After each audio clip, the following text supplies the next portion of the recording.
Shalom. Shalom, selamat siang. Saya percaya bahwa sampai siang hari ini kita boleh hidup dalam kasih dan anugerah Tuhan. Bukan karena kuat dan gagah kita, kalau kita boleh ada sampai saat ini. Semua adalah berkat Tuhan atas hidup kita. Amin. Patut kita bersyukur, berterima kasih kepada Tuhan. Karena Tuhan itu baik. Untuk selama-lamanya, Tuhan Yesus itu baik. Dia rela mengorbankan nyawanya di atas kayu salib bagi kita umat Tuhan yang dikasihinya. Siang hari ini kita mau pergunakan waktu yang diberikan bagi kita. Kita mau datang sembah Tuhan, beri yang terbaik bagi Tuhan lewat hidup kita. Terlebih lewat hati kita, kita mau berikan yang terbaik bagi Tuhan. Amin. Kita mau berdoa, mengucap syukur. Siang hari ini kami bersyukur, berterima kasih kepadamu ya Tuhan. Jika kami boleh ada sampai saat ini dengan tubuh yang sehat, bukan karena kuat dan gagah kami. Kami menyadari bahwa sungguh keberadaan kami adalah berkat dari Tuhan adanya. Kami tidak akan menyia-nyiakan waktu dan kesempatan yang masih Tuhan berikan. Kami mau belajar memberikan yang terbaik bagi Tuhan lewat hidup kami, lewat hati kami. Siang hari ini kami rindu meninggikan Tuhan. Kami rindu menyembah Tuhan. Hadir Kau di tengah-tengah ibadah kami siang hari ini. Dan lawat setiap kami, jumpai kami setiap pribadi lepas pribadi. Kiranya boleh kami menghampiri tahta-Mu yang kudus, masuk dalam hadirat Tuhan, bersekutu dengan-Mu ya Bapa. Terima kasih Bapa. Dalam nama Tuhan Yesus Kristus, kami berdoa mengucap syukur. Amin. Jemaat, saya jemput bangkit berdiri. Kita mau bersyukur kepada Tuhan. Terima kasih Tuhan. Haleluya. Terima kasih Tuhan.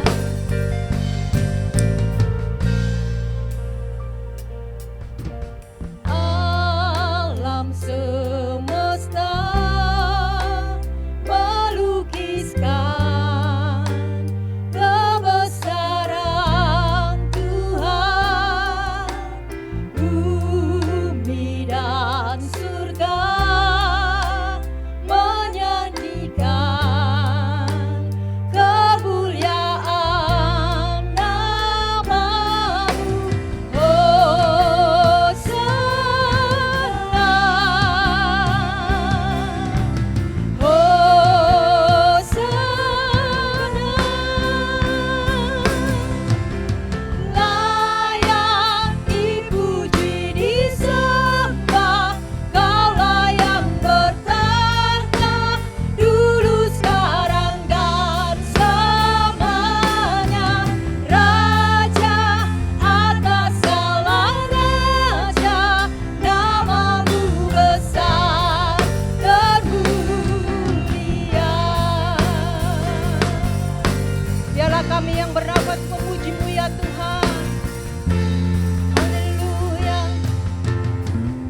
kami sembah dan Engkau Allah yang layak kami puji. Segala pujian, hormat, pengagungan dan kemuliaan hanya bagi Tuhan sekarang dan selama-lamanya. Di dalam nama Yesus kami siap tinggikan Tuhan. Amin. Sekali lagi shalom. Berikan tepuk tangan yang meriah buat Tuhan kita. Dia Allah yang layak kita puji. Dia Allah yang layak untuk kita tinggikan. Amin. Haleluya.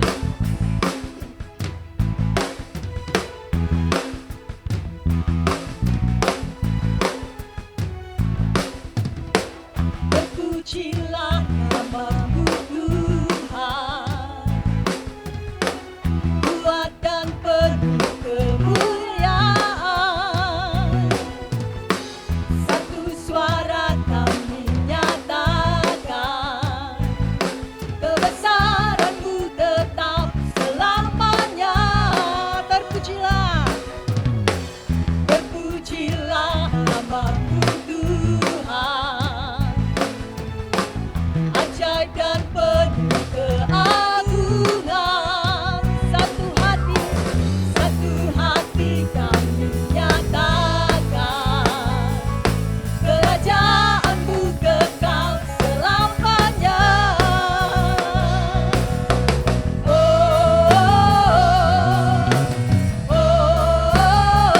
Engkaulah Raja atas dunia, yang menghancurkan kutu dan membebaskan jiwa. Kami bersorak, bertepuk tangan. Engkau Tuhan percaya dan memerintah untuk selamanya. Terpujilah nama-Mu, terpujilah nama-Mu Tuhan, ajaib dan penuh keajaiban. Amin. Satu hati kami nyatakan, kerajaan-Mu kekal selamanya.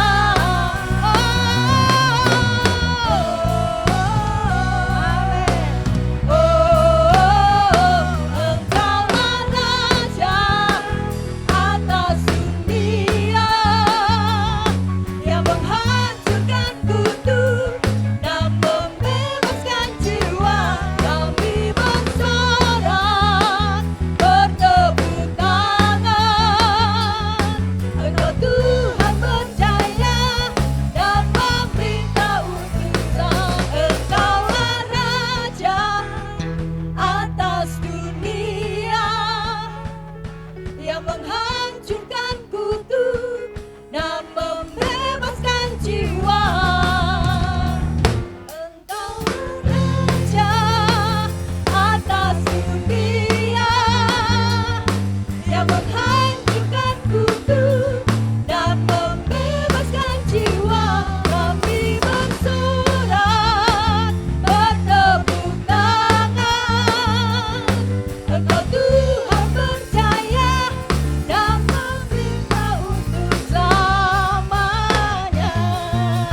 Amin. Haleluya.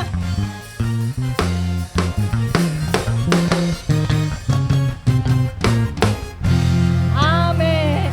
Izinkan Tuhan memerintah hidup kita untuk selama-lamanya. Amin. Sebab Dia hidup, ada hari esok.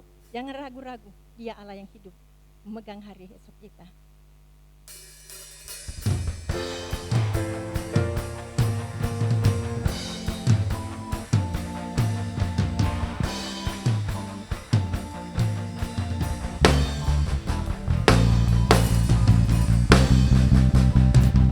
Anak Allah, Yesus namanya, menyembuhkan, menyucikan.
bersorak-sorai dulu bagi Tuhan.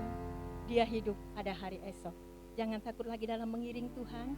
Dia akan terus menyertai langkah kita untuk selama-lamanya. Amin.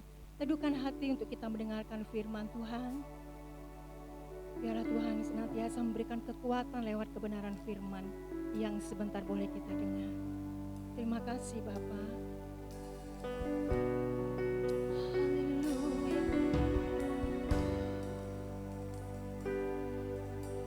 Sejauh timur dari barat, Engkau membuang dosaku. Tiada kau ingat lagi kesalahanku. Terima kasih ya Tuhan. Jauh ke dalam tubir laut, kau melemparkan dosaku. Tiada kau perhitungkan pelanggaranku. Betapa besar kasih-Mu ya Tuhan. Betapa besar kasih pengampunan-Mu Tuhan.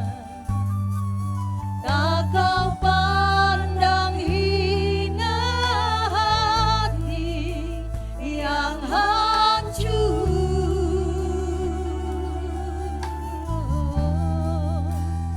Ku berterima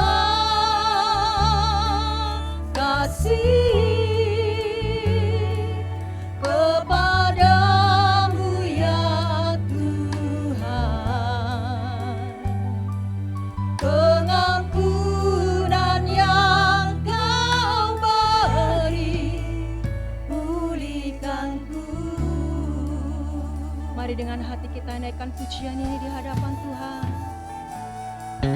Sejauh timur dari barat, Engkau membuang dosaku. Terima kasih ya Tuhan. Tiada kau ingat lagi kesalahanmu. Jauh ke dalam,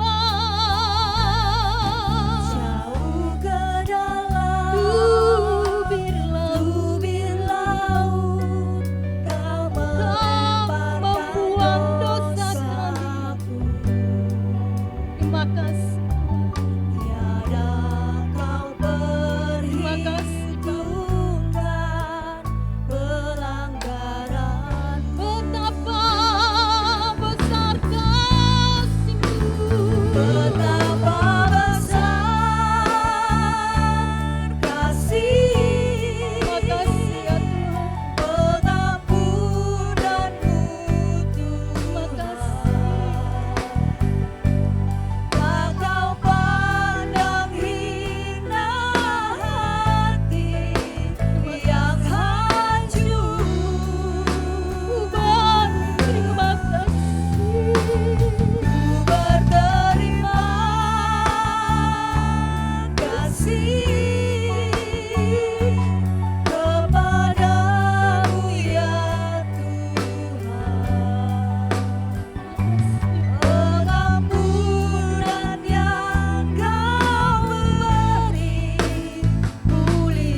Betapa besar kasih-Mu ya Tuhan.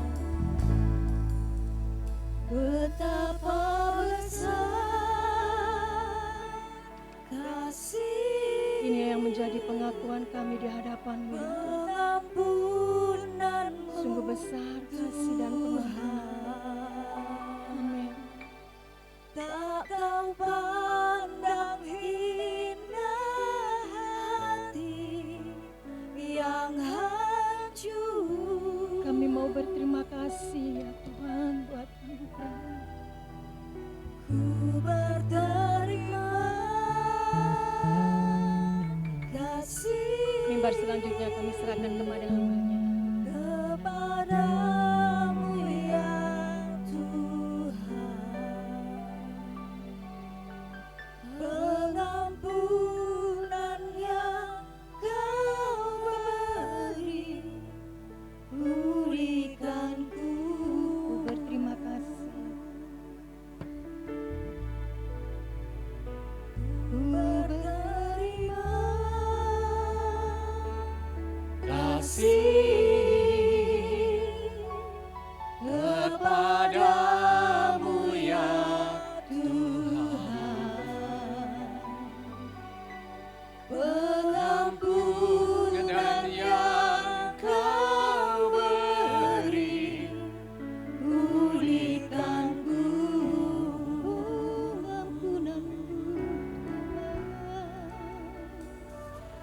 Pengampunan yang Kau beri, pulihkanku.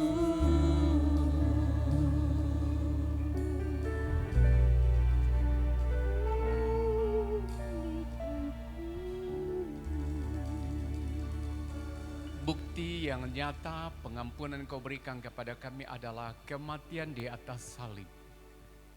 Menghadapi banyak perlawanan, penolakan dari bangsa-bangsa yang tertentu.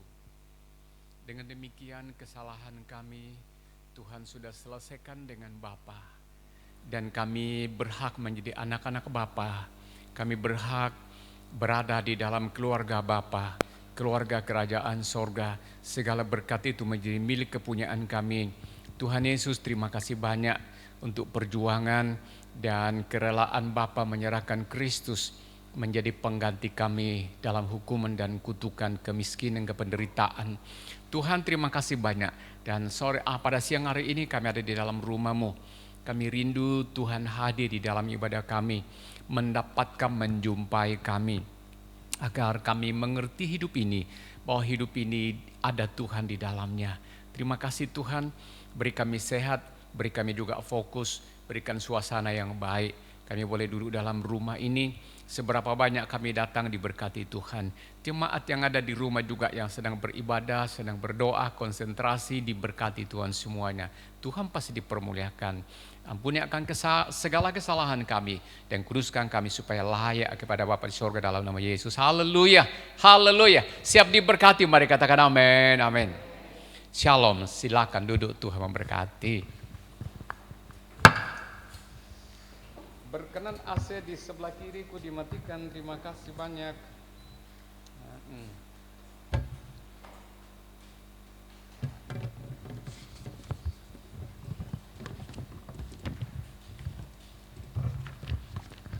Bacaan kita hari ini Yehezkel pasal 36 ayat 22 sampai 27. Yehezkel, kitab Nabi Yehezkel pasal 36 ayat 22 sampai ayat yang ke 27.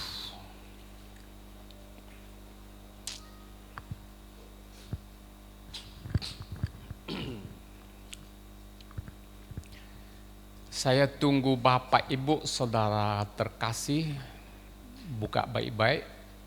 Ini ayat kini kok rada aneh ya. Biasanya saya suka khotbah tentang cerita yang gampang dimengerti. Ini rada sulit dimengerti, rada abstrak. Supaya kita terlatih. Dapat sudah ya? Ya, oke. Mulai dari ayat yang ke-22, oleh karena itu.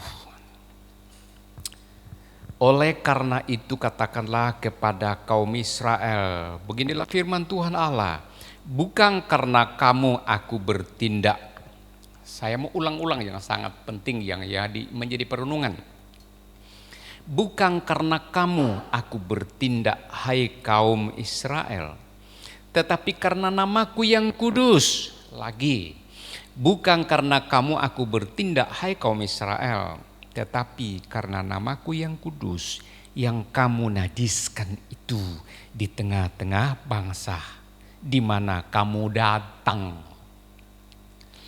Ayat 23, aku akan menguduskan namaku yang besar. Nama dikuduskan ya. Lagi, aku akan menguduskan namaku yang besar, yang sudah dinajiskan di tengah bangsa-bangsa, dan yang kamu najiskan di tengah-tengah mereka. Dan bangsa-bangsa akan mengetahui bahwa akulah Tuhan. Demikianlah firman Tuhan Allah. Manakala aku menunjukkan kekudusanku kepadamu di hadapan bangsa-bangsa. 24. Aku akan menjemput kamu dari antara bangsa-bangsa dan mengumpulkan kamu dari semua negeri dan akan membawa kamu kembali ke tanahmu. Kira-kira yang Kanaan ini ya. Aku akan mencurahkan kepadamu air jernih yang akan mentahirkan kamu. Tahir itu apa? Mentahirkan kamu, membersihkan atau menyembuhkan, memulihkan dari segala jenis, dari kenajisanmu dan dari semua berhala-berhalamu. Aku akan mentahirkan kamu. Nama Tuhan dinajiskan di sana. Nanti saya jelaskan itu ya. Itu mereka tuh menyembah berhala. Ini orang-orang Israel yang ditegur Tuhan ini. 26. Kamu akan kuberikan hati yang baru dan roh yang baru di dalam batinmu, dan aku akan menjauhkan dari tubuhmu hati yang keras, dan kuberikan kepadamu hati yang baru. Rohku akan kuberikan diam di dalam batinmu, dan aku akan membuat kamu hidup menurut segala ketetapanku dan tetap berpegang pada peraturan-peraturanku dan melakukannya. Yang melakukan ini adalah Tuhan. Ya, yang banyak kita baca nanti itu ayat yang ke-26. Ayat 26, kemudian kita sampai pada ayat yang ke-35 nanti terakhirnya. Ada janji-janji di sana. Ini tema yang kita bahas, yang kita renungkan pada siang hari ini adalah kebutuhan Tuhan dan kebutuhan manusia. Ayo kita lanjutkan ya. Kebutuhannya Tuhan dan kebutuhannya manusia. Yang pertama, kebutuhan Tuhan ialah menguduskan namanya. Tadi kita sudah baca-baca itu, saya ulang-ulang itu. Jadi Tuhan berkata, aku marah bukan karena kamu, tetapi namaku itu loh kamu cemarkan, kamu menyembah berhala dan membuang-buang namaku, disebut sia-sia dan lain sebagainya, ya, diejek-ejek. Jadi Tuhan marah. Lalu dia bilang kepada nabinya, kepada Yehezkiel, ya. Kita akan belajar sebentar begini. Saya agak minggir sedikit supaya bisa nunjuk ke sana. Oke, ikuti ya. Kebutuhan Tuhan adalah menguduskan namanya. Dia berkata, namaku yang kudus itu, yang besar. Caranya menguduskan nama Tuhan. Orang Yahudi punya aturan menguduskan nama Tuhan dalam perjanjian lama. Ikuti ya, petunjuk saya ikuti ya, supaya nggak ngelantur kemana-mana. Pertama, cara menguduskan nama Tuhan menurut orang Yahudi. 3 kali sehari, jam 9 pagi, jam 12 siang, dan kemudian jam 9 malam. Itu ditertibkan sedemikian. Itu jam 9 pagi, jam 12 siang, dan jam 9 malam. Mereka berdoa di sini, ini doa rabi atau guru. Harus doanya di sinagoge. Sinagoge itu kalau sekarang apa? Gereja. Doa ini, jam-jam ini tidak boleh dipakai di rumah. harus di gereja, sinagoge. Nah, saudara, lagi di masa-masa pandemi ini, kenapa kita harus ibadah di rumah? Supaya tidak banyak kumpul-kumpul. Gitu. Jadi jangan dikatakan begini, oh kebaktian di rumah dan di gereja itu sama saja. Itu jikalau keadaan memaksakan. Tetapi kalau memang ada hal yang harus dikerjakan, dilakukan di sinagoge, di gereja kalau sekarang itu harus. Nah, tetapi saudara jangan tidak ibadah kalau nggak ke gereja karena keadaan memaksa. Ibadah di rumah bisa. Kita kembali ke sini. Jam-jam ini tidak boleh dilakukan di rumah. Menurut ajaran Taurat orang Yahudi, harus di sinagoge atau di gereja.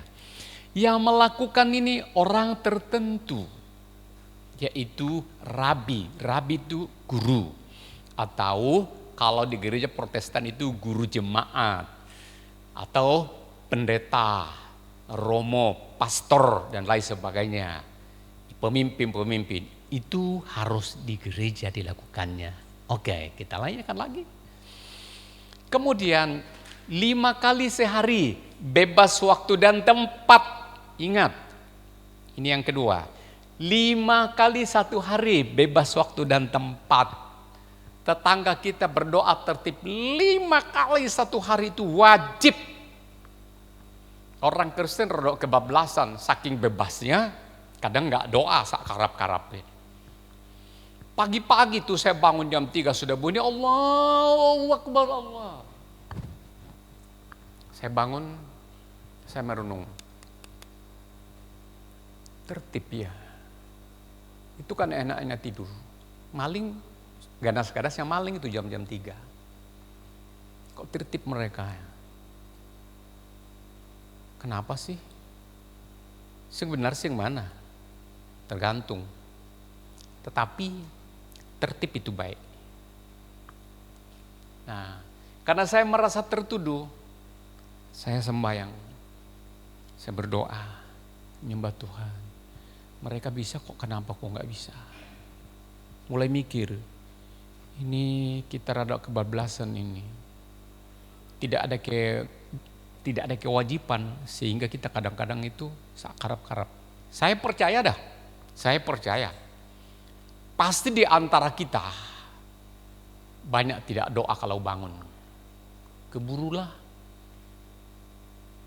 Ada 2 hal sekarang yang paling cepat menjadi prioritas utama diburu kalau pagi-pagi. Apa? Sebut salah satu. Bangun, apa yang dicari pertama? Apa ayo? Sandal jepit atau HP? Ya kan? Ada berita baru apa? Apalagi semalam sudah masuk lagi. Pingin apa tahu? Haus, terdesak mau ke kamar mandi, lihat dulu. Itu tidak salah, nggak dosa, ndak. Maksudnya itu saya omong-omong supaya ayo kita prioritaskan Tuhan. Gimana caranya? Dibaru sedikit loh. Ya, jadi itu tadi 5 kali ini bebas waktu dan tempat. Mau di rumah, mau di pinggir jalan, mau di pesawat, mau di kapal laut, mau di mana, nah, terserah. Di kamar mandi pun juga kalau terdesak itu bisa. Andai kata lagi, pusing dan sebagainya. Waktunya dan tempatnya bebas. Ada yang lebih hebat lagi, berapa kali? 18 kali. 18 kali itu jam berapa?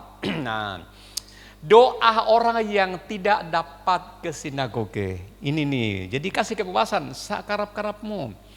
Mau sambil tidur, mau jongkok, mau jelembatan, mau di atas pohon, nah silakan. Tetapi jangan lupa, doa ini adalah orang-orang tidak bisa ke gereja, tidak bisa ke sinagoge. Kenapa? Orang-orang begini kok nggak bisa ke gereja? Kenapa? Ayo sebut. Sakit parah, dan lain sebagainya, dalam keadaan darurat. Nah, isi doa mereka ini apa? Ya begini loh. Apa doanya? Kami bersyukur, berterima kasih karena saya lahir laki-laki. Saya bersyukur, berterima kasih kepada Tuhan karena saya lahir wanita. Kenapa? Kenapa lahir laki-laki harus disyukuri? Kenapa lahir perempuan harus disyukuri? Karena kadang-kadang wanita tidak sanggup menerima dirinya. Contoh, lagi hamil tua. Nggak bisa kemana-mana, Rasa nggak bebas kan? Dan banyak lagi yang terjadi kepada kaum wanita. Sehingga kadang-kadang tidak sanggup menerima diri. Makanya diajari oleh orang Yahudi. Berterima kasih kepada pencipta, engkau lahir sebagai menjadi perempuan. Dan laki-laki kadang-kadang tidak sanggup menerima dirinya. Kerja keras, penanggung jawab dalam keluarga dan lain sebagainya. Nanggung kebutuhan anak, kebutuhan keluarga dan lain sebagainya. Sehingga sambat, mengeluh, ngomel, bersungut-sungut. Ini jadinya kalau jadi laki-laki itu orang perempuan enak saja di rumah aja lain sebagainya, nggak turun ke laut, nggak naik ke gunung lain sebagainya. Nah itu makanya orang Yahudi mengajari berterima kasih dalam doa ini karena kita jadi ini mengucap syukur atasnya kodrat yang Tuhan berikan kepada kita. Oke. Cara yang ketiga murid-murid Yesus. Ya tadi itu doa Bapa kami di dalam Matius pasal 6 ayat 9 sampai 13. Nah, coba ditayangkan sebentar itu ya. Ya, kita tayangkan sebentar ayat itu, sebentar aja. Ini ayat 9 ini ya. Nah, kita lihat apa doa yang Yesus ajarkan. Caranya Yesus menguduskan nama Bapa, nama Tuhan, bagaimana caranya. Kita akan ikuti itu. Matius 6 ayat 9 sampai 13. Pelan-pelan ya. Saudara-saudara sabar ya. Ya, bunyinya begini. Karena itu berdoalah demikian atau seperti ini. Bapa kami yang di sorga, dikuduskanlah namamu. Ini yang jadi masalah tadi dalam Yehezkiel. Marah tuh Tuhan kepada umat. Karena ini, nama ini dirusak, mereka dinajiskan, ada nama lain disembah. Jadi saudara-saudara, Yesus ngajari kita, katakan begini, karena itu berdoalah demikian. Kalian katakan begini, Bapa kami yang di sorga, pertama dikuduskanlah namamu. Ini yang sapaan Bapa. Bapa di sorga. Tidak ada loh orang yang beriman lain menyebut Tuhan itu Bapa. Saking akrabnya kita panggil Bapa, Bapa, Bapa. Dikuduskanlah namamu. Artinya aku kagum kepada namamu yang berkuasa. Yang berikutnya. Kita lanjutkan. Ini yang pertama sebelum yang lain diucapkan ya. Ini yang pertama sebelum yang lain diucapkan. Yaitu menguduskan. Apa itu menguduskan? Menghormati, memuliakan, menyembah. Makanya dalam ibadah kadang-kadang itu bukan kadang-kadang, semestinya yang dilakukan itu menyembah.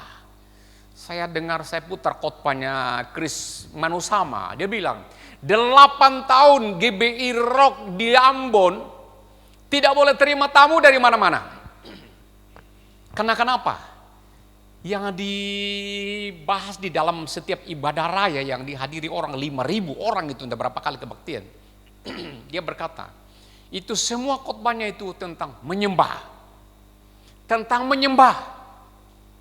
Dan dia katakan dengan, apa ya, saya merinding mendengarkannya karena begitu, serem. Sampai dia berkata begini, tahu kamu, tadi Ibu Gembala sudah jelaskan tadi pagi itu tentang pencobaan. Tuhan mengizinkan atau membolehkan atau membiarkan iblis menggoda anak-anak Tuhan. Suatu ketika iblis menggoda Yesus di padang belantara, godaan yang terakhir, iblis berkata, Yesus, lihat kota Yerusalem, keliling dunia, lihat bintang di langit, lihat segala-galanya lautan. Itu punya aku. Tapi coba sembah aku sekali aja, semua aku berikan kepadamu. Godaan yang terakhir itu menyembah. Iblis berkata, sembah aku. Itu menyembah itu hanya miliknya Bapa di sorga, saudara. Dikuduskan, dimuliakan, ditinggikan. Tidak boleh kepada pohon, tidak boleh kepada yang lain. Kita usahakan, yuk kita usahakan. Kalau bisa dalam masa pandemi begini, jangan terlalu banyak minta-minta dululah. Senangkan hati Bapa, sembah paling tidak walaupun singkat. Puji Dia, nyanyikan pujian buat Dia, sembah Dia. Tidak usah keras-keras. Kalau bangun pagi-pagi itu loh yang kumaksud. Sebelum kerjakan yang lain, sebelum minta yang lain, sembahlah Tuhan sejenak. Saudara, hatimu terus haru dan sepertinya berjumpa dengan Bapa yang baik. Kita lanjutkan. Sesudah ini barulah lanjutkan itu. Datanglah kerajaanmu, jadilah kehendakmu di bumi seperti di surga. Dia katakan, Tuhan Yesus berkata, suasana di surga itu turun dalam hidupmu, dalam rumahmu, dalam pekerjaanmu, dalam kotamu, dalam duniamu. Kondisi yang di surga itu turun. Dia katakan, jadilah kehendakmu di sini seperti di surga. Bayangkan saudara, kalau keadaan kita itu keadaan surga. Nanti dalam habisnya nanti itu, terakhirnya nanti itu, dikatakan begini. Kondisi keadaan di Israel itu ketika mereka semuanya sudah berbalik kepada Allah, menyembah Allah. Alkitab berkata, maka ladangmu, sawamu, tokomu, usahamu, pekerjaanmu terjadi seperti taman Tuhan. Dituliskan seperti taman Eden. Artinya asik, aman, tidak ada ketakutan, tidak ada kekurangan. Kalau semua umat itu sudah menyembah kepada Allah, kata firman Tuhan tadi. Nanti, oke. Kita lanjutkan. Ini selesai, barulah dikatakan begini. Ini masuk dalam permintaan. Berikanlah kepada kami makanan kami yang cukup hari ini. Berikanlah kepada kami hari ini makanan kami yang cukup. Tidak banyak-banyak, cukup saja. Orang paling berbahagia di dunia adalah orang yang mampu mengucap syukur. Syukur, terima kasih. Oke. Yang makanan ini bukan hanya makanan nasi loh saudara, bukan makanan sarapan pagi. Makanan itu makanan tubuh, jiwa, roh dan tubuh. Makanan roh, makanan jiwa, makanan tubuh. Itu semua ada makanannya. Berikan kepada kami makanan yang cukup bagi kami. Hari ini, hari esok ada lagi. Yuk, lagi. Ini mestinya sepintas selalu ini. Ampuni kami dari segala kesalahan kami seperti kami mengampuni orang yang bersalah kepada kami. Pengampunan kita berikan kepada orang itu sama juga kita dapatkan, ya. Oke, lagi satu lagi. Nah, jangan membawa kami kepada pencobaan atau kesulitan atau kepada kecelakaan, kerugian dan ketakutan lain sebagainya. Mara bahaya. Itu namanya itu pertolongan atau penyertaan atau pengawalan Tuhan. Penyertaan Tuhan. Kita dilindungi kemana-mana, selalu diawasi kita kerja dan sebagainya itu. Ada rasa aman bersama dengan Tuhan. Amin. Terakhir dikatakan, karena engkau yang punya kuasa kemuliaan dan kerajaanlah sampai selama-lamanya. Ditutup begitu. Oke, ini selesai. Dan kita berikutnya lagi. Kita kembali kepada pembahasan pokok kita. Ya, cara mendapatkan makanan. Karena ini diminta tadi dalam ayat 11, berikan kayu makanan. Bagaimana caranya mendapat makanan di sini? Di sini Lukas 9 ayat 14-15 itu dikatakan begini. Ketika Yesus tanya kepada murid-muridnya, bagaimana cara kasih makanan kepada mereka? Ada berapa roti yang kamu punya oleh sebagainya. Nah, sudah mereka dapatkan singkatnya dalam Yohanes. Ketika mereka sudah dapat ikan, sudah dapat roti, Yesus berkata, suruh mereka duduk. Murid-muridnya berkata kepada semua banyak orang, saudara-saudara, bapak-bapak dan ibu-ibu, duduklah berkelompok-kelompok, 50 orang satu kelompok, supaya gampang ngasihnya. Duduk. Duduk itu bersimpu, artinya cara yang benar kepada Bapa di sorga. Memintanya, mendapatkan rezeki berkatnya itu ada cara mendapatkannya. Artinya apa? Sudah disediakan roti, bagaimana cara makannya? Rebutan, rakus dan lain sebagainya? Enggak. Siap kita terima dengan hormat dan kita pergunakan dengan tanggung jawab. Semua pekerjaan itu saudara dinikmati, di kantor, di sawah, di mana, di lapangan, di mana. Tetapi konsekuensinya kita harus bertanggung jawab apapun itu yang kita kerjakan. Tanggung jawab itu pelayanan, itu kita jadi sales, mau kita jadi bos, mau kita mediator, menjadi pelaksana, Semuanya menanggung resiko. Kita dibayar, kita punya hak mendapatkan itu, tapi kewajiban kita harus laksanakan dengan baik. Kewajiban tadi itu kita apa? Di dalam doa Bapa kami itu. Kewajiban kamu apa kita? Kita itu punya kewajiban apa di dalam doa Bapa kami? Menyembah, menguduskan nama Tuhan. Lalu kalau ada kewajiban, ada hak kita itu apa? Ini loh, minta makanan, berikan. Kewajiban anak sekolah apa? Belajar. Haknya apa? Dapat nilai. Jangan merengek-rengek dapat nilai. Oh, kamu punya kewajiban enggak? Kita semua seperti begitu ya. Nah, sebagai warga negara, bangsa, kita punya kewajiban. Pelihara bangsa ini, rawat bangsa ini. Jangan katakan Indonesia nggak pernah kasih aku apa-apa. Buat apa? Harusnya kita katakan, aku harus bikin apa untuk bangsa ini. Tuhan nggak pernah kasih aku apa. Ngapain aku buat apa sama Tuhan capek-capek. Kita mestinya katakan, aku ini semestinya sudah mati karena sakit parah, karena apa ya Tuhan. Tapi karena Tuhanku baik, aku hidup. Aku mau bikin apa untuk Tuhan. Mama kasih apa bagiku. Kita mestinya katakan, aku berjuang supaya aku bisa berbuat sesuatu buat mamaku. Kita lanjutkan pengampunan dan penyertaan ini, kita nggak usah bahas di sini ya, supaya kita bisa kejar. Kita lanjutkan, kita tinggalkan sebagian. Ayo. Sekarang kita masuk di dalam poin kedua. Mau masuk ke dalam kitab Yehezkel ini ya. Kebutuhan manusia ialah reformasi batinia dan jasmani.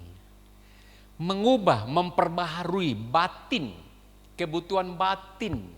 Mengubah, memperbaharui kebutuhan atau cara hidupnya batin dengan jasmani. Bagaimana caranya? Di sini kita sudah kita sudah baca tadi ya. Ini banyak di ayat yang ke-26 di sini. Yang pertama, lebih baik saya baca ya, ayat 26 ya. Kamu, jadi Tuhan berkata, kalau kamu sudah berubah, sudah bertobat, kamu akan kuberikan ini. Kalau sudah menyembah Tuhan, Tuhan berkata, kamu akan kuberikan begini. Apa yang pertama? Kamu akan kuberikan hati yang baru. Hati yang baru. Hati yang baru. Hati. Coba saudara tunjuk hatinya di mana? Taruh tangan kanan saudara di bagian hati. Mas Tanto, coba Mas Tanto di mana? Mas Tanto di sini. Hati kurek. Siapa yang lainnya? Ada, coba. Ibu-ibu, hatinya di mana? Di sini ya.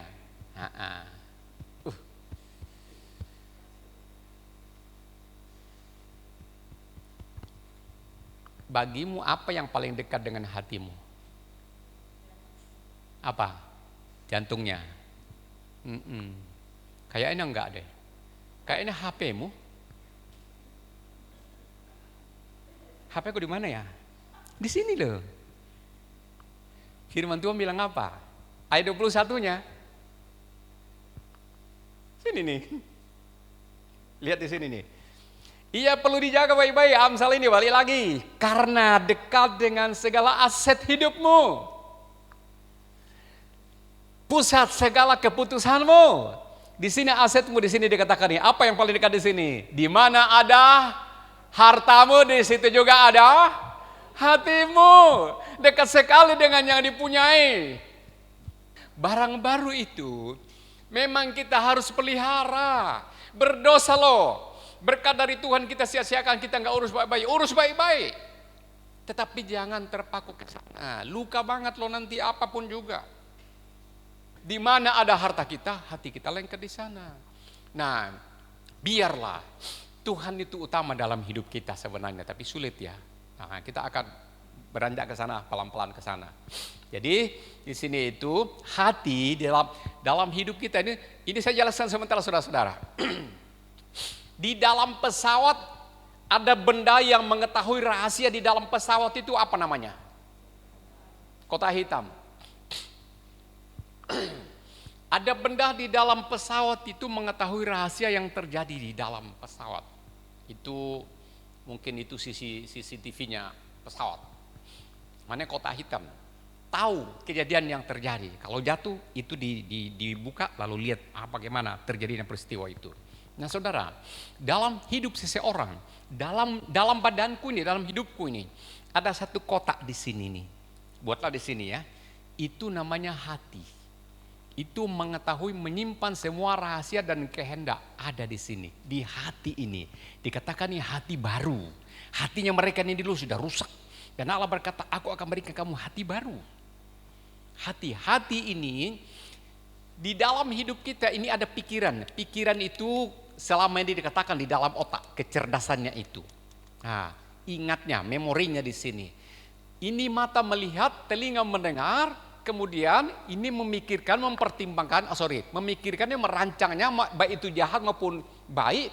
Tetapi akhirnya terakhir nanti keputusannya dalam pertimbangan, memberikan pengadilan, oke dan tidaknya, hati. Keputusan di hati. Makanya di sini dikatakan, perlu dijaga ini hati. Karena hati itu dekat dengan segala aset, yaitu harta tadi, dan pusat segala keputusan. Jadi saudara, kondisi saudara sekarang itu adalah kondisi yang saudara ambil 20 tahun yang lalu, 30 tahun yang lalu, 10 tahun yang lalu, 1 tahun kemarin. Keputusan yang kita ambil itu yang kita mengalami sekarang ini. Aku jadi pendeta. Keputusan itu 30 tahun yang lalu. Aku putuskan saya menjadi hamba Tuhan. Jadi tidak boleh salahkan orang. Kalau saudara cari suami, cari istri, dan Anda tidak begitu, ya jangan marah-marah sama orang. Yang memilih, yang pastikan itu Anda. Pekerjaan saudara ya Anda mutus, kalau nggak suka cari yang lainnya yang lebih baik. Pemain sepak bola tahu tuh, Messi lagi ribut di dunia ini sekarang. Nggak tahu bagaimana lagi tuh. Itu dia yang menentukannya. Dia memilih. Oke? Beriman tuh sedemikian. Kita tinggalkan ini sudah. Teruskan. Ya. Hati yang taat. Ini hati yang taat. Masih di ayat ini, ayat 26. Hati baru tadi, sekarang hati yang taat. Ada 2 jenis ketaatan. Pertama, taat atas perintah atau peraturan. Dan kemudian taat karena hati nurani atau kebenaran yang tulus. Oke, ini saya ada kesaksian saya sedikit di sini. Saya berikan contoh dengan kesaksian, hati yang taat yang pertama perintah atau peraturan. Di dalam Lukas 5 ayat 5 itu dikatakan begini. Tidak usah buka, saya jelaskan sedikit ya. Ketika murid-murid Yesus sudah habis menjala semalaman, lalu pagi-pagi, lalu Yesus datangi mereka dan berkata, ayo anak-anak, ketika Yesus naik di perahu, lalu Yesus berkata, ayo anak-anak, kita cari ikan lagi yuk, ayo jalankan ini kapal ke dalam lautan. Siapa yang protes? Tidak mau. Siapa yang protes kalau tidak mau? Bahwa mereka tidak mau? Petrus. Petrus bilang apa pada Yesus? Semalaman kami sudah cari ikan dan sampai hari ini nggak dapat apa-apa. Itu bantahan apa setuju dengan anjuran permintaan Yesus? Bantahan. Nggak usah guru. Loh kami ini ahlinya nelayan kok, ahlinya cari ikan, tadi malam kami udah cari nggak dapat apa-apa. Kenapa guru sekarang mau ajak lagi pergi? Akhirnya ada kalimat berikutnya, bunyinya begini. Tapi karena engkau yang menyuruhnya, aku akan mau juga. Mau kan? Karena disuruh. Itu ketaatan tidak tulus, tidak asli. Karena disuruh. Kenapa berhasil? Karena ada Yesus di dalamnya. Seandainya nggak ada Yesus kayak tadi, ya nggak dapat apa-apa. Gitu ya. Jadi saudara, kalau saudara pekerjaan yang kita mau kerjakan kemungkinan logikanya nggak mungkin, tapi kalau Tuhan suruh, ayo kerjakan, Tuhan tidak akan mencelakakan kita. Tapi kalau saudara walaupun logikanya mendapat untung banyak, saudara tidak libatkan Tuhan, pertamanya saudara kerjakan dengan baik lancar, tapi akhirnya juga lama-lama saudara rugi. Paham sampai di sini? Gamblangnya gitu ya. Logikanya kayak ini kita dapat bagus, tapi lama-lama akhirnya kita mogok di jalanan. Gitu ya. Oke. Kesaksian saya sedikit di sini tentang taat. Saya sudah pernah saksikan tapi tidak jelas, saya jelaskan. Ada seminar di Simpang 5, Hotel Simpang 5 di Semarang. Siapa yang pernah ke Semarang ada hotel namanya Hotel Simpang 5. Ada pembicara dari Amerika namanya Robert Liardon. Liardon ya? Liardon. Itu remaja pernah naik ke sorga, lalu tulis buku. Dan ketika itu seminar diadakan itu 3 hari berturut-turut di Hotel Simpang 5 di Semarang. Lalu saya dengan Pak Yowas dari Tanggul dan satu temannya, kami bertiga pergi ikut seminar itu. Kami ditidurkan di hotel, lalu diantar jemput. Dan dalam itu gereja yang melaksanakan itu gerejanya Petrus Agung. Bagus tuh acara. Setiap hari itu, mulai dari pagi sampai malam, larut malam sampai jam 11. Acaranya padat, tapi orang nggak bergeming karena bagus acaranya. Nah, hari terakhir saudara, lalu Petrus Agung bilang begini. Petrus Agung katakan begini, kita akan kumpulkan persembahan untuk misionaris. Misionarisnya itu di Afrika, dia sebut itu, saya sudah lupa itu negara itu. Dia bilang begini, kamu itu sudah diselamatkan Tuhan. Kamu nggak pernah bayangkan nggak, orang di Ethiopia itu makan tidak bisa, pakaian tidak bisa, jangan diselamatkan. Begitu saja, ditayangkan itu filmnya, dan waduh mengenai mereka itu sedang bungkuk. Ada salah satu yang mau dipatok sama burung, terus sudah bungkuk tinggal mau dipatok sama burung. Lalu kita dimotivasi begitu, lalu berdoa, menyembah, kira-kira 5 menit, menyembah. Ini Petrus Agung bilang, aku menganjurkan, saya sampaikan kepada saudara-saudara, saudara-saudara mau nggak kasih persembahan? Kita mau kirimkan kepada Rhodesia. Kita mau kirim kepada Afrika di Rhodesia, namanya Rhodesia. Oke. Dia tidak bilang begini, supaya kamu diberkati, kamu kasih uang, Tuhan akan gandakan kepadamu. Enggak. Dia berkata, kamu ada hati enggak mau ngasih persembahan supaya mereka itu hidup? Berani enggak kamu kasih uang yang kamu bawa? Terserah, mau kasih semua, kalau berani, tanggung risiko sendiri. Bisa nggak pulang kamu, karena nanti pulang nggak dikasih uang. Nah, aku meram dengerin itu. Terbayang buatku. Kepingin mereka itu selamat. Nah, aku kan juga tidak punya uang. Seandainya juga banyak uang ya mungkin nggak sampai ya. Uangku 250.000. Mikir-mikir, itu sudah tahun berapa tuh? 20 tahun lalu itu. Pikir ini uang 250.000, aku mau beli buku, mau beli ini, lumayan loh waktu itu 250.000. Nah, saya kasih 250.000, nggak punya sudah nggak beli apa-apa, mau beli oleh-oleh buat istri, mau beli buku, saya suka buku, udah serahkan, nggak ada atau kantong di pakaian udah masukkan udah, nggak penuh sudah pakai karungan gitu, kayak mau ngambil mangga, kasih, udah lega aku, pulang ya sudah, saya nggak nyesal, tapi sejahtera. Ada Pak Ishak waktu itu, Pak Ishak itu lagi nggak tahu bagaimana dengkulnya lagi pecah, dengkulnya apa gitu, susah jalan. Saya nanti nih, saya bawain buku dia jalannya, tapi saya senang, kayaknya kayak pulang. Nah, saudara.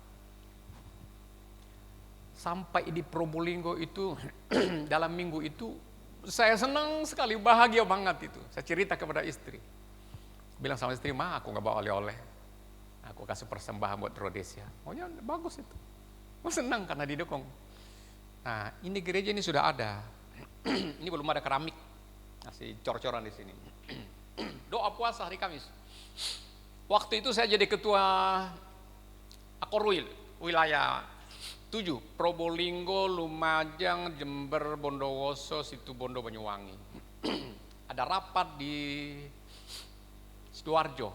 Saya tidak ikut karena saya lagi ikut doa puasa di sini. Gereja masih dibangun. Nah, aku duduk di sini. Kira-kira jam 7 malam. Jadi siang berdoa, doa malam lagi. Menyembah Tuhan. Saya bayangkan itu orang-orang hitam jelek di Rhodesia begitu. Saya bayangkan begitu.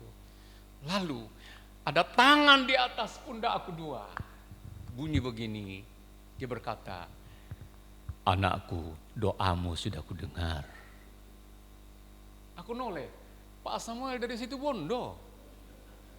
Pulang rapat dari Sidoarjo di situ. Rupanya dia omong-omong di sana.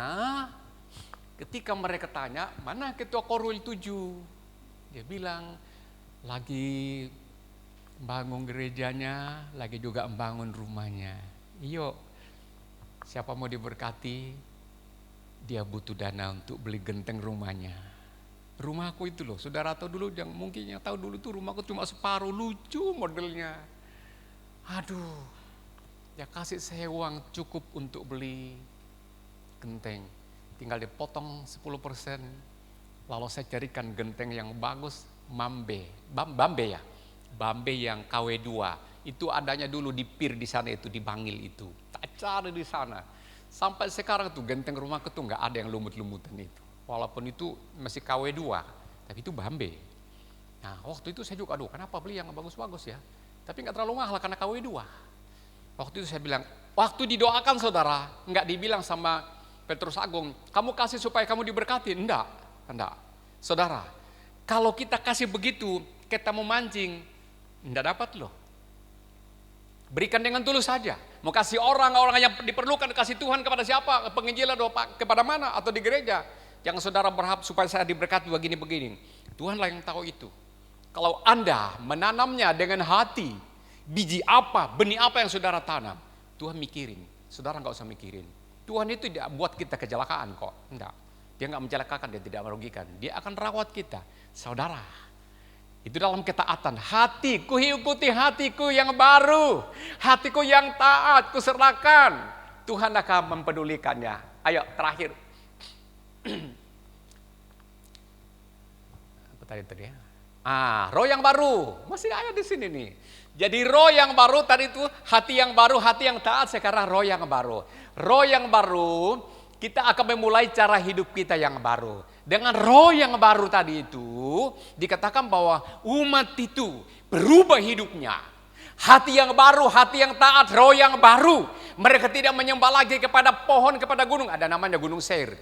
Itu mereka menyembah di Gunung Seir namanya itu. Mereka bawa sesaji ke sana, kemudian menyembah setan di sana. Itu yang marah itu Allah. Makanya Allah berkata, aku marah karena namaku yang kudus kamu rusai, kamu najiskan. Sekarang bertobat kuberikan hati yang taat, hati yang baru, roh yang baru. Dengan hati yang taat, hati yang baru, roh yang baru, mereka mengubah hidupnya. Kita lihat hasilnya seperti apa. Kalau kita terima roh baru, hidup kita akan baru, pekerjaan kita akan baru, pelayanan kita akan baru. Ayo terakhir, zona domisili berubah. Ladang mereka tidak pakai musim. Apa yang mereka tanam itu, jagungnya mereka itu kan ada musimnya di Probolinggo. Musim ini jagung, musim ini bawang putih, musim ini bawang merah, musim ini tanam padi, musim ini apalagi lain sebagainya. Itu setelah hati dibarui, roh baru, roh hati yang taat. Saudara, Alkitab berkata, semua kebutuhan mereka bangsa itu diubah oleh Tuhan menjadi kerajaan bangsa yang makmur, yang tidak ada musuh lagi mengganggu mereka, tidak ada lagi hama mengganggu tanaman mereka, keadaan kota mereka yang tadi dikatakan kota Yerusalem itu sudah kayak mau kiamat. Ladang-ladang mereka sudah tandus, tapi sekarang ini dikatakan seperti Taman Eden. Luar biasa. Itu kawasan mereka seperti Taman Eden. Dan apa saja yang mereka tanam itu semuanya berhasil. Apa dikerjakan mereka itu berhasil. Saudara, kalau saya kasih tema-tema begitu, saudara jangan buat begini. Ini khotbah kemakmuran, bukan. Keselamatan pun itu berkat Tuhan. Kasih karunia Tuhan. Kalau dibahasakan seperti begitu. Gitu ya. Kalau saya salaman dengan jemaat di pintu, diberkati, diberkati, diberkati. Saya tidak akan bilang sengsara dalam salib, sengsara dalam kematian. Enggak. Semua berkat. Keselamatan itu juga berkat. Ya, jadi jangan saudara katakan ini kemakmuran toh. Nah, tidak. Semuanya itu tentang jiwa, tentang roh dan hidup yang kekal. Oke, kita akan menyanyi. Saya panggil teman-teman ke sini. Kita mau perjamuan kudus ya saudara-saudara ya. Tuhan akan berkati kita. Saya berdoa supaya kita semuanya sehat-sehat, baik-baik. Dalam masa pandemi, kita semua harus tekun menahan diri. supaya hidup kita agak dimudahkan oleh Tuhan. Rezeki kita agak dimudahkan, mengurus kesehatan kita agak dimudahkan, kita melayani Tuhan agak dimudahkan, urus anak-anak keluarga kita agak dimudahkan, dan lain sebagainya. Haleluya. Ayo mari kita teman-teman melayani perjamuan kudus, mari merapat di tempat. Dan jemaat yuk kita berdiri sama-sama. Ayo silakan WL ajak kita menjadi satu lagu. Betapa besar kasih pengampunanmu Tuhan, tak kau pandang hina hati yang hancur.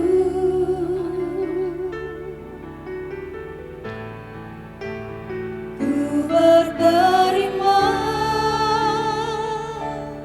kasih kepadamu ya Tuhan,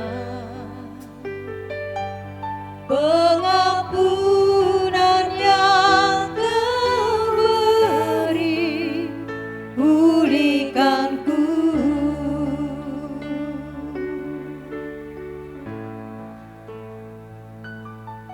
Sejauh timur dari barat, Engkau membuang dosaku.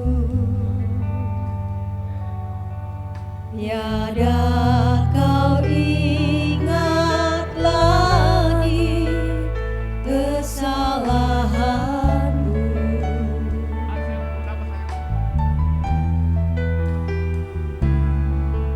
Jauh ke dalam tubir laut, Kau melemparkan dosaku.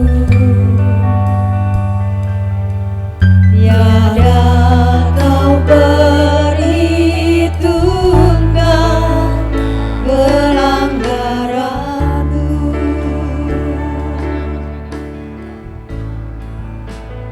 Betapa besar kasih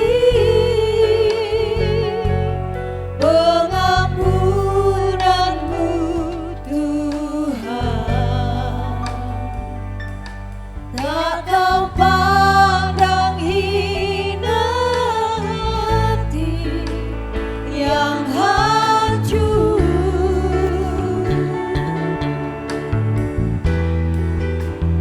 Ku berterima Kasih kepadamu ya Tuhan, pengampunan yang Kau beri pulihkanku. Lagi katakan, ku berterima kasih ya Tuhan, Ku berterima kasih kepadamu ya Tuhan, pengampunan yang Kau beri pulihkanku. pengampunan yang Kau beri, pengampunan yang Kau beri. Lagi katakan pengampunan, pengampunan yang Kau beri, pengampunan yang Kau berikan, dan yang Kau beri pulihkanku. Pulihkanku.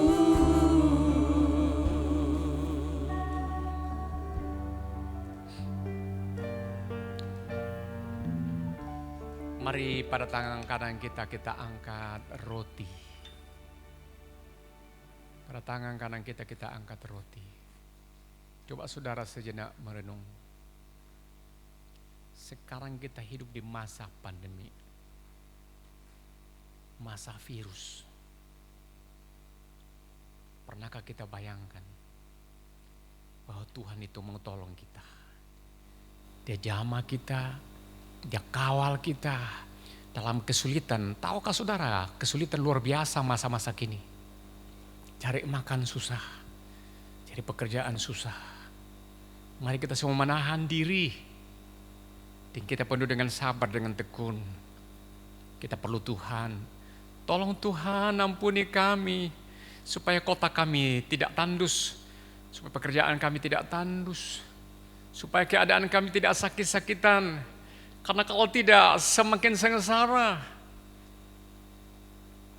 Kita mengucap syukur tubuh kita sehat. Mengucap syukur makanan kita yang sedikit tapi mencukupi.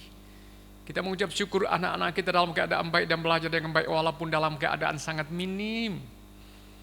Tetapi kita minta Tuhan berikan suasana yang maksimal kepada kita. Hati baru, hati yang taat, roh yang taat. Dengan demikian Tuhan akan mengubah hidup kita menjadi cara yang baru. Diubahnya, direformasinya Tuhan, itulah kebutuhan kita. Tapi jangan lupa kita lakukan kebutuhan Tuhan. Ini roti ini, apakah saudara percaya ini lambang dari tubuh Yesus yang olehnya kita diselamatkan? Mari kita makan bersama-sama dengan iman dalam nama Yesus.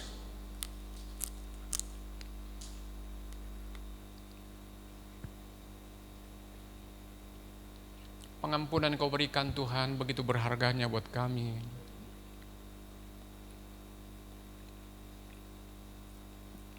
Terima kasih banyak Tuhan Yesus.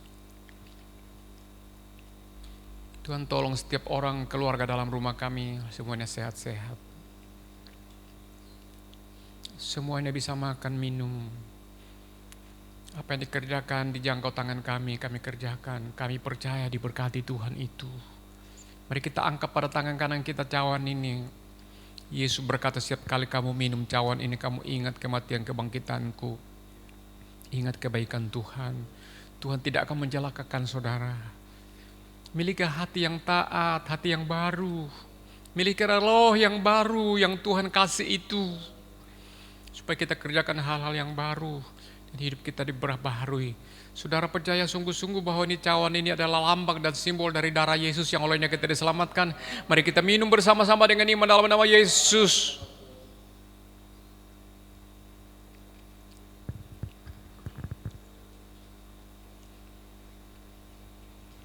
Terima kasih banyak ya Tuhan. Terima kasih banyak Tuhan. Kami masih bisa di dalam rumah Tuhan karena kebaikan Tuhan jua. Terima kasih Tuhan. Kami doakan bangsa dan negara kami Tuhan memberkatinya. Berkati kota kami juga. Berkati pekerjaan yang kami kerjakan. Berkati keluarga kami, anak-anak kami. Pelayanan kami diberkati Tuhan. Jemaat yang sudah ibadah tadi pagi, yang ibadah siang ini, dan ibadah nanti sore diberkati Tuhan. Ditolong Tuhan semuanya. Mereka yang ibadah di rumah juga diberkati, dipelihara oleh Tuhan. Terima kasih untuk ibadah kami pada siang hari ini. Semua yang datang diberkati Tuhan, dan Tuhan dipermuliakan. Haleluya, haleluya. Amin, amin. Tuhan berkati. Sementara kita kumpulkan gelas perjamuan kudus, kita siapkan persembahan kita dan kita ikuti pujian dari WL sebentar.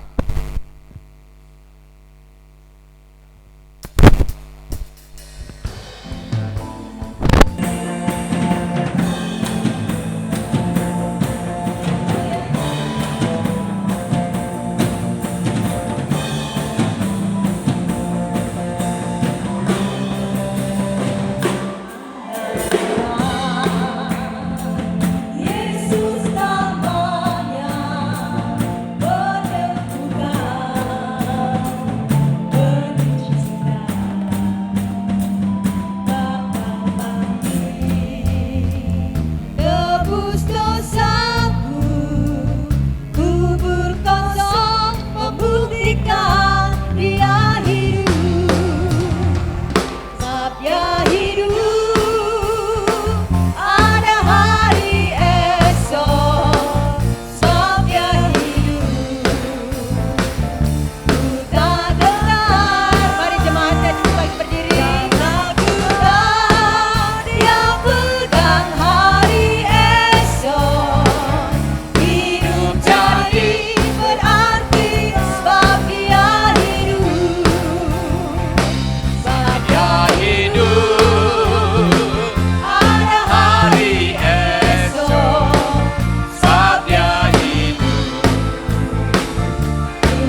kita angkat persembahan di tangan kita, kita doakan, kita serahkan kepada Tuhan. Bapa yang baik di sorga, hadir di sini pada siang hari ini. Ini persembahan kami. Berapapun angkanya, kami tahu nilainya ada di hati kami. Kami lepaskan dengan damai sukacita. Kami percaya Tuhan akan mengandalkan, tapi bukan itu tujuan kami. Tujuan kami adalah mengucap syukur karena kesempatan ada waktu kami bisa memberi, dan Tuhan pasti dipermuliakan, pasti kami bahagia. Terima persembahan ini, dan untuk kemuliaan Bapa di sorga, Tuhan, hamba-Mu berdoa supaya rumah kami masing-masing tidak ada kekurangan, tidak ada sakit penyakit, tidak ada susah-susah, tidak ada kesulitan, tidak ada kegelisahan, tidak ada ketakutan, tetapi ada damai sukacita, karena Tuhan hadir di dalam rumah kami.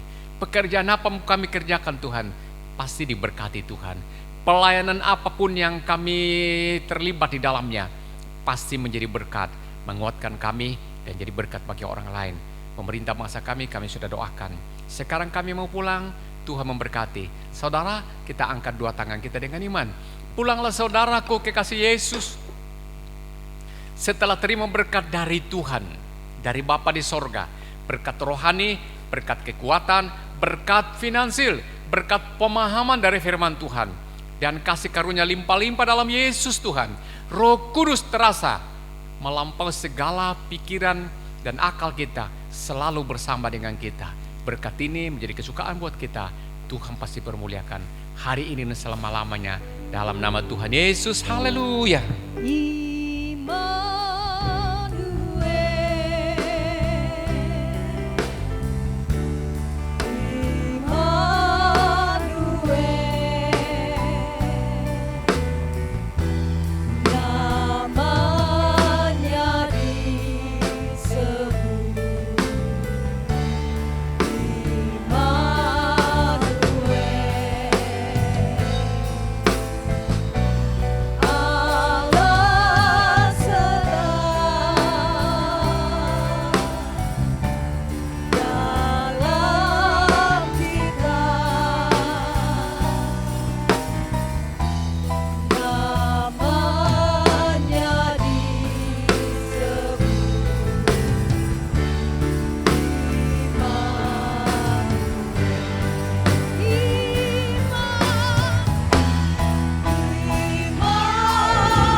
Tuhan beserta.